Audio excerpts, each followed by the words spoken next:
All right, guys, welcome back to another video. Today we're going to talk about communications.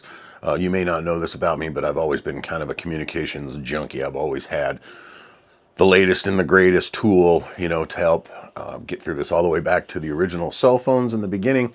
Had a sat phone at one point, used the satellite communicators, the inReach type things. I've got a Starlink now mounted in the truck. I'm a licensed ham operator, licensed GMRS operator. I have FM radios. I have, regular UHF radios. So it's always been a big thing for me. And of course, not any one of those systems is perfect. There could be catastrophic failures on any one of those playing fields, to make it so they don't work or they're inoperable. This particular item from POCLINK, and POCLINK stands for basically push to talk over cell link. So they're cellular communicators. Those of you who might remember, and I'm going to date myself with this, the communicators are exactly like a Nextel. So the little chirp radios, chirp chirp, they function almost exactly the same way. They group the same way. They have to be pre-programmed the same way. But I think they're a good little fit into my whole communications plan. And let's get into these things. Let me show them to you, and then we'll talk about the pros, the cons, and things like.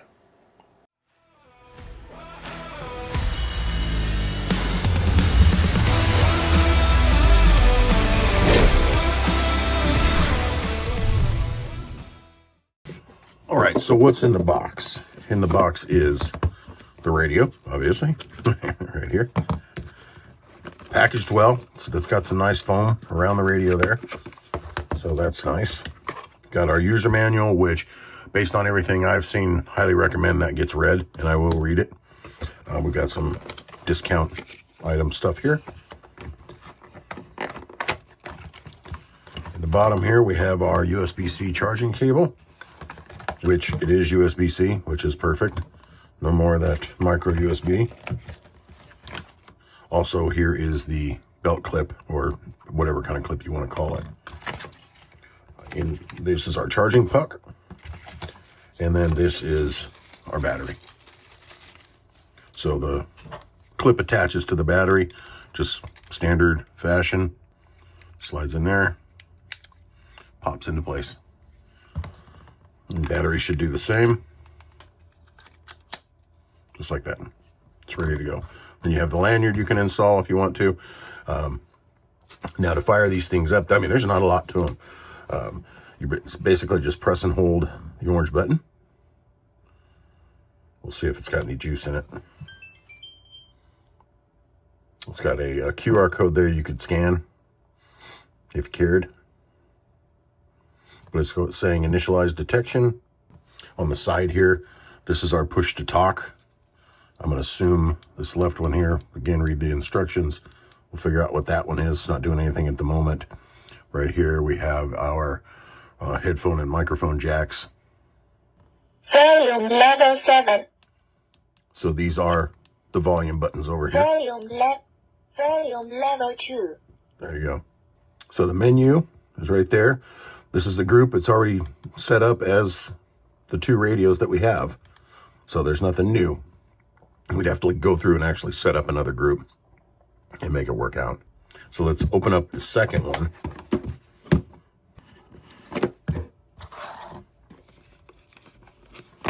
Especially since they seem plenty charged. I don't think I'm gonna have to mess with that at the moment. There we go. Let's get out this stuff.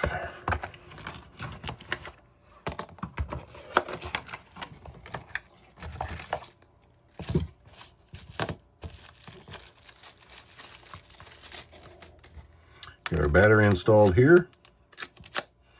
Just like that. Get our belt clip installed there. Turn this one on.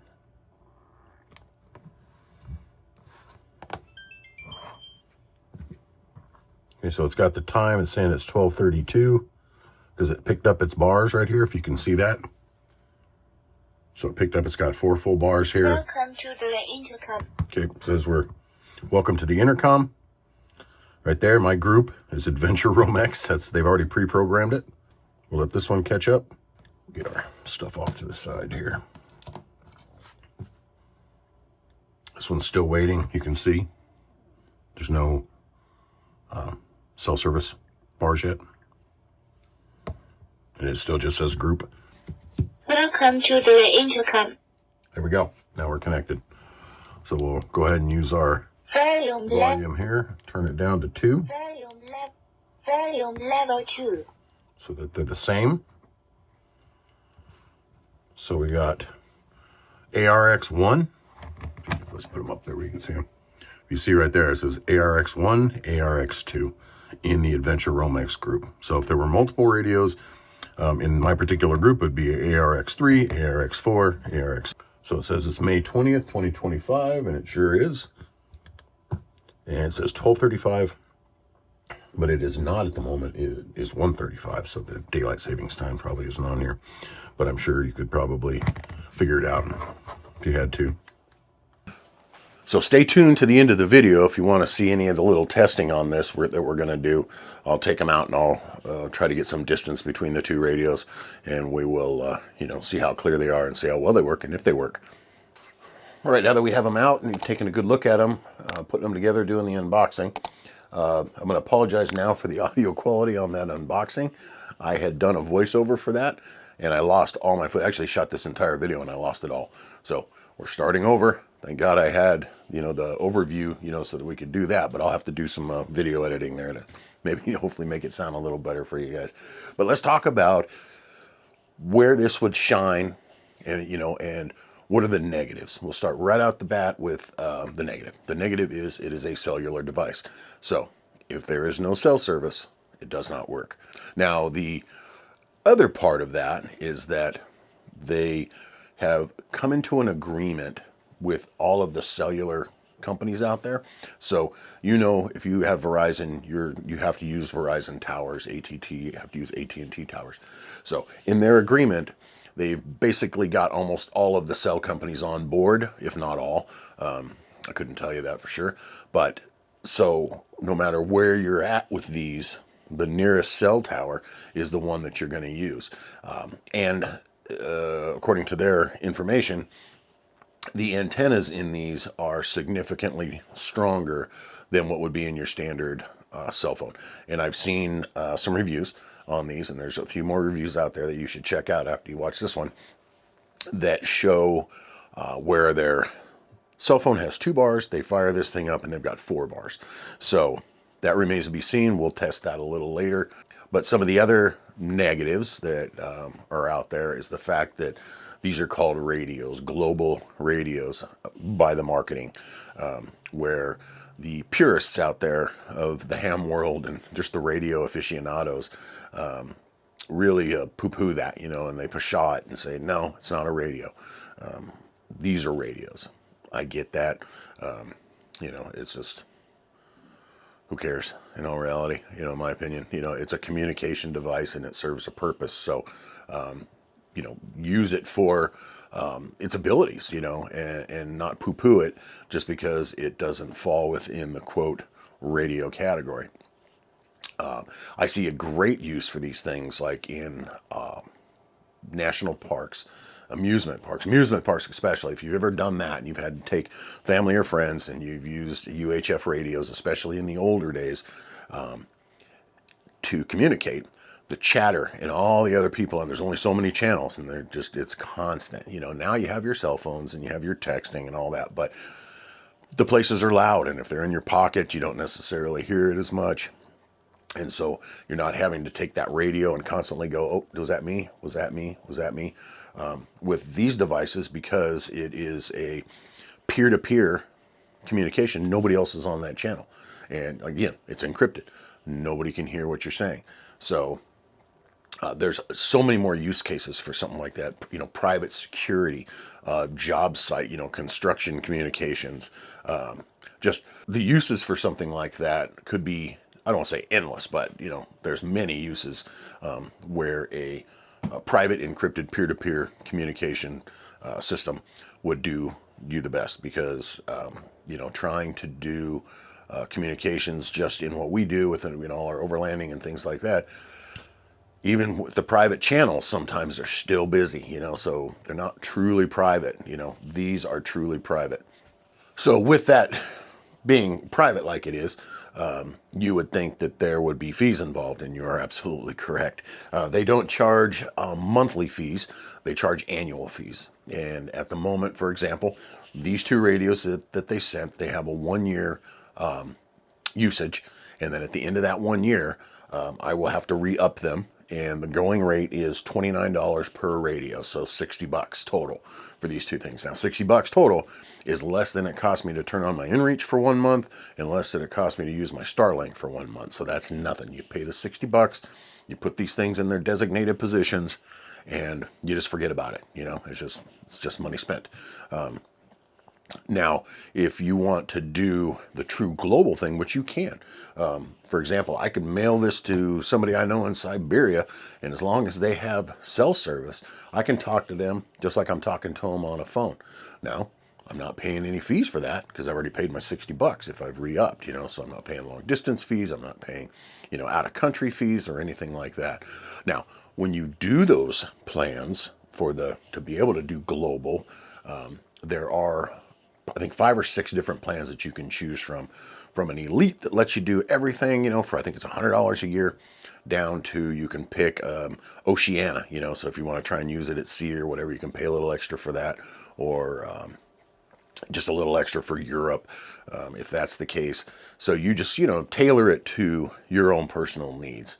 But it would be beneficial, I think, to have a way to communicate quickly, and just to get information. It's like, I don't know, unless I'm trying to avoid paying, overseas fees, I don't know that I'd have massive conversations on these, but you could, for, my purpose of it, I'm looking at it as just a quick way to get some information out. Hey, I made it to the campsite okay. I'm good to go, because I do frequently camp up where it's a bar if you're lucky. It comes in and out all the time. And so that's the reason why I put the Starlink in, and now I just communicate over that. But now I don't have to get out, fire up the Starlink, wait for it to do all its nonsense. I can just grab the radio real quick, tell the wife, hey, I'm here. And that's it. And I'll communicate with her later once the Starlink is up and running. So the nice thing is they're small. So, that's the size of them in my hands. And my hands are basically an extra large in gloves. They are made of plastic and they are light.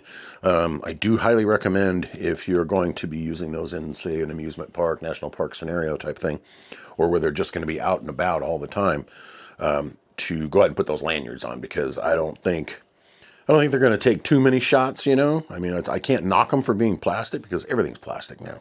So it is what it is. But they're not going to take too many drops and come out of it unscathed, before they, pull apart. So the cost of the radios is a little more on the premium side, by comparison to, regular handheld UHF radios. Unless you step up into the big dogs, you can get into the big dogs and pay much more than you do here. But it's it's just kind of buy once, cry once, you have it. It's the same thing like with my satellite communicator. I have it. I used it. I don't use it hardly anymore, but I will use it if, for example, we're going to be going off on foot, for doing a trip where I'm going to be away from the vehicle and I'm still going to be in an area where I need to communicate. But anyway, I think that you can find in your own head reasons that you may want to use these. Then you can also find your own head reasons why you think they're nonsense. But do me a favor, put that down in the comments, and it's going to help other people, because I don't have time to try and think of everything in all these different use case scenarios, where, I don't know everybody's jobs and what they do and what their communication abilities need to be, so if you have something, put it in the comment. It'll help everybody else. But right, so I'm going to take one of these. I'm going to go to the other side of the house, and we'll just see how clear it is, because they're supposed to be extremely clear. So let's do that, and then we'll come back and we'll talk just a little bit more. Testing 1 2 3. Testing 1 2 3. I'm on the other side of the house. How clear do you read me?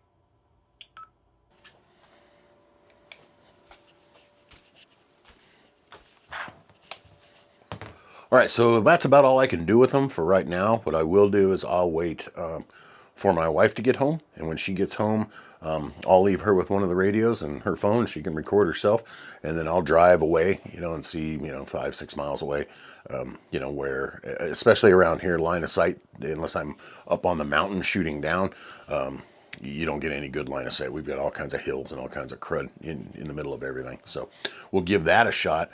We'll make sure that it works all nice and crystal clear, and then that'll kind of be the end of the video. All right, guys, we're up here testing the POCLINK radio. I am in the mountains, as you can tell. I'm about 17, 18 miles from home, but it's way over there and way down the hill. So I just want to go through some of the things that they said. So, for example, my phone, if you can see that, is picking up 1 bar of LTE. Yeah, I'm talking to it right now. And then the radio, maybe you can see, has 2 bars of 4G. And then that was my wife talking to me from the house. How do you read me? Loud and clear. Perfect. Much better than a phone call that could try and happen right now. Works like a champ. Perfect. Thank you. So there you go. Works great. Can't complain. Again, in the video, we talked about all the things. So, out. Anyway, we talked about all the reasons why you might want them and some reasons why you wouldn't. But it does definitely have a better antenna, because I got 2 bars of 4G here, and my phone gets 1 bar of LTE, and I couldn't do squat on the LTE. I can send out text. That's about it. So anyway, there we go. I'll put a link down in the description for these. If you guys like this kind of content and you found some, usefulness in this, whether it's like, oh, yep, not buying those, or, oh yeah, I'm going to order those right now. Please, if you're so inclined, like the video, subscribe, share, comment, do all of those sort of things. Really helps the channel, and I really do appreciate it when you guys do that. But thanks again, and we'll catch you guys on the next video.